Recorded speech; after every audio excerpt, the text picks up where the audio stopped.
Esther 7. So the king and Haman went to Queen Esther's banquet. On this second occasion, while they were drinking wine, the king again said to Esther, "Tell me what you want, Queen Esther. What is your request? I will give it to you, even if it is half the kingdom." Queen Esther replied, "If I have found favor with the king, and if it pleases the king to grant my request, I ask that my life and the lives of my people will be spared. For my people and I have been sold to those who would kill, slaughter, and annihilate us. If we had merely been sold as slaves, I could remain quiet, for that would be too trivial a matter to warrant disturbing the king." "Who would do such a thing?" King Xerxes demanded. "Who would be so presumptuous as to touch you?" Esther replied, "This wicked Haman is our adversary and our enemy."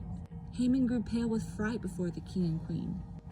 Then the king jumped to his feet in a rage and went out into the palace garden. Haman, however, stayed behind to plead for his life with Queen Esther, for he knew that the king intended to kill him. In despair, he fell on the couch where Queen Esther was reclining, just as the king was returning from the palace garden. The king exclaimed, "Will he even assault the queen right here in the palace, before my very eyes?" And as soon as the king spoke, his attendants covered Haman's face, signaling his doom. Then Harbona, one of the king's eunuchs, said, "Haman has set up a sharpened pole that stands 75 feet tall in his own courtyard. He intended to use it to impale Mordecai, the man who saved the king from assassination." "Then impale Haman on it," the king ordered.